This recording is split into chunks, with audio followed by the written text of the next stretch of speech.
So, Mr. Mayor, thank you so much for making time to share your insights into the future of leadership. Great pleasure. Lovely to be with you. Thank you. Great to have you. And before we go on to walk into the future, can you please tell us where did you grow up? So I was born in the Southern Cape of the Western Cape in South Africa in a little town called Plettenberg Bay. At that time, it was nothing more than a small town. And moved to Cape Town very young when my parents split up. My mom moved to Cape Town, so I've been here for more than 30 years, or just on 30 years in the city. So by all intents and purposes, a Cape Townian, and have always lived in the north of the city, and still do, and love it very much there. Thank you. And can you tell us what was your dream career when you grew up?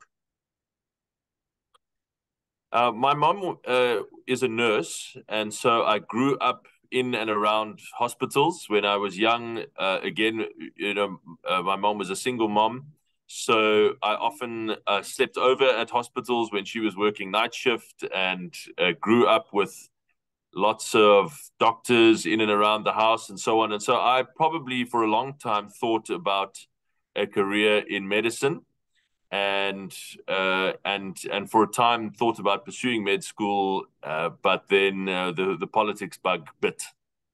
And can you tell us who inspired you in your early days? When I was young in high school, I was mainly obsessed with sports, like most high school kids are, or high school boys, and in about the 10th grade, my history teacher at the time gave me a copy of a very, very famous South African book by a very famous author called Alan Paton. And for a very young mind who was not that exposed to politics before that time, it really was the first enlightening awakening to the idea that something was profoundly wrong with the South African society and our history. And so I was very inspired by the writings of Alan Paton growing up, and reading that first book, Cry the Beloved Country is its name, a very famous book which I recommend to everyone. Really got me reading lots about politics around the world. And that's really when I got more and more interested in public affairs. And Mr. Mayor, looking back over your relatively long political career, yet you're one of the youngest MPs in South Africa. You're the second youngest mayor, I believe, in the history of Cape Town. Looking back over your career, would you say there was a turning point where things could have gone different? Yes, I do think so. I think I was very, very privileged to have a few incredible mentors early on in my career. When I got involved in politics, our political party, which is the official opposition in South Africa, did not control a single city or town. It didn't govern anywhere. And in 2005, there was a lady running to be the mayor of Cape Town, the position I now hold, called Helen Zille. And it was at the same time that I was coming up as a junior in the party and was looking for useful things to do, and had the opportunity to volunteer on her campaign team and later on become a staff member of hers. And she is an extraordinary political leader and a real visionary and someone with incredible courage. And so to have that kind of opportunity early on as basically my first job in politics, to work very closely, really at the right hand for several years of someone of that caliber, was a tremendous blessing and opportunity that set me on my way, really. Now, Mr. Mayor, you seem to be very much an action mayor, right? You are very visible, especially on the grassroots. I saw that you were doing community meetings yesterday in Lotus River and Retreat. Can you tell us what is driving you every single day?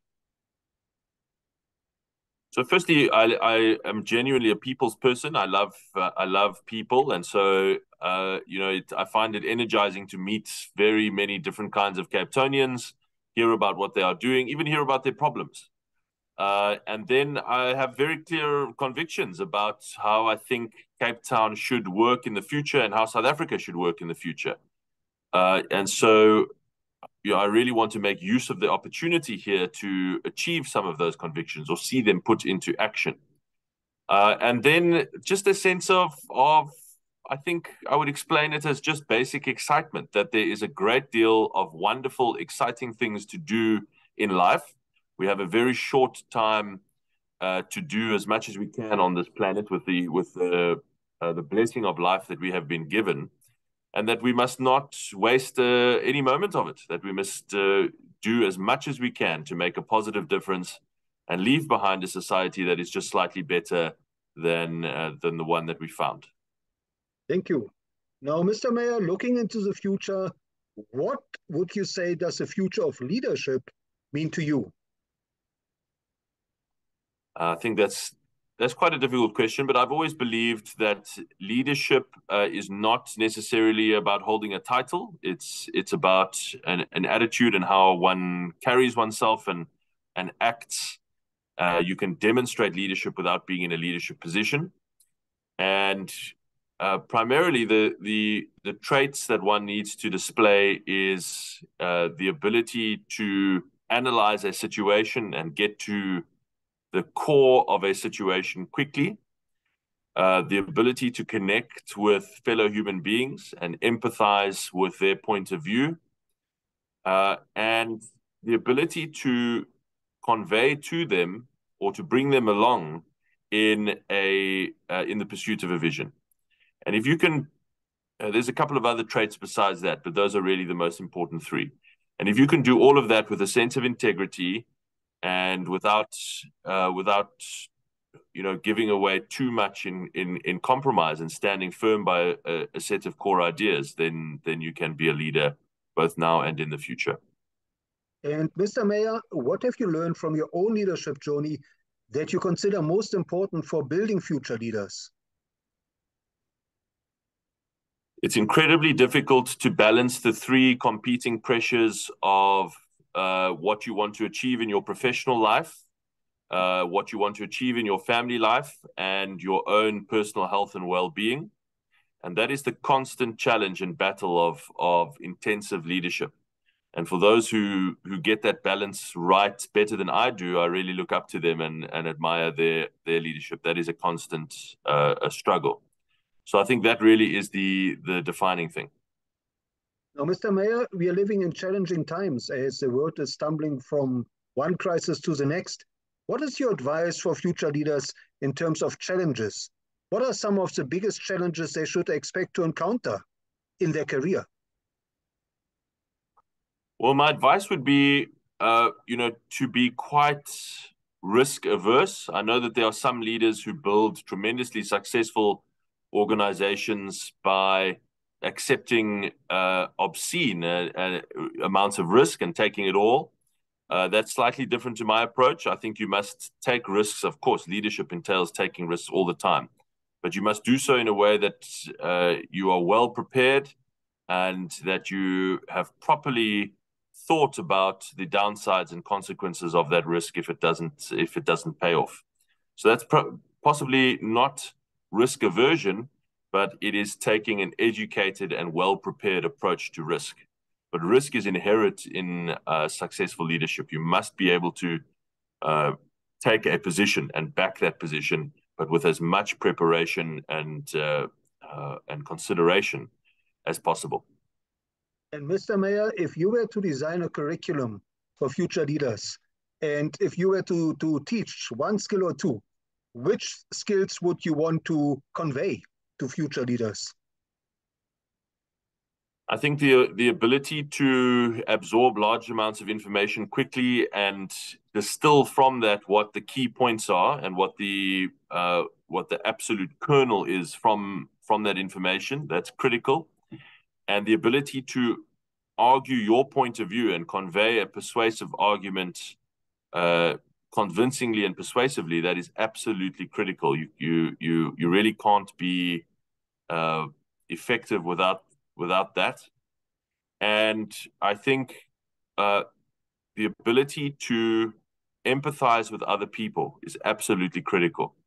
There are some leaders who are very low on empathy and still manage to be successful in leadership. So I'm not saying that it is a prerequisite, but if you want to have people coming along with you and supporting a vision, you've got to be able to empathize with their point of view.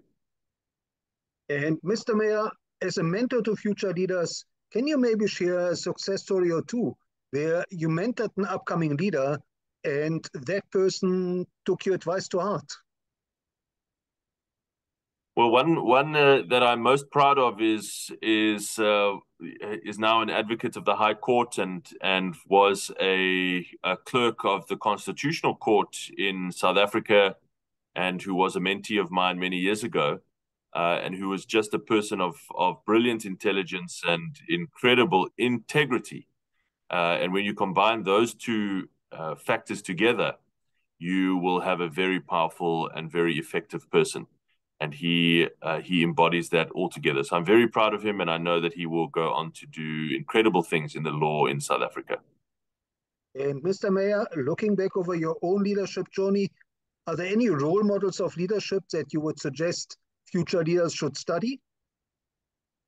Well, I think people of strong conviction. I'm attracted to people of strong conviction and strong integrity. And so in South Africa, we have a few of those.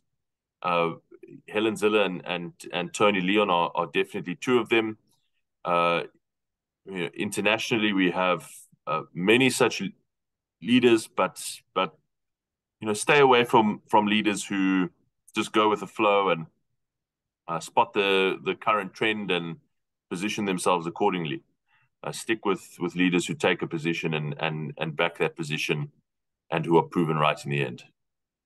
Thank you. And Mr. Mayor, where can our listeners follow you? I would love for your listeners to follow me on social media, on Twitter, on Instagram, on Facebook, on TikTok, on LinkedIn, all the social media. I'm there, and I post there regularly, and occasionally write for national newspapers in the opinion section. So readers can find and listeners can find all of that content there on my social media pages. Thank you. And last but not least, Mr. Mayor, if I may ask, in terms of your leadership legacy, what would you like to be remembered for?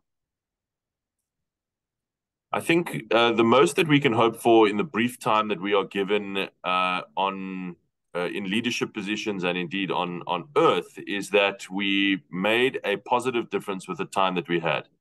If we moved things slightly forward, society slightly forward, improved lives slightly for everyone that is here in our city or in our society, then we will have done the absolute best that we can. And that will be more than enough for me. I'm not so naive or arrogant as to believe that there is an opportunity in a relatively short space of time to effect enormous society-changing, epoch-changing interventions. That actually the story of human progress over hundreds of years is one of slow and steady progress in the right direction. You have to just stop things from going in the wrong direction.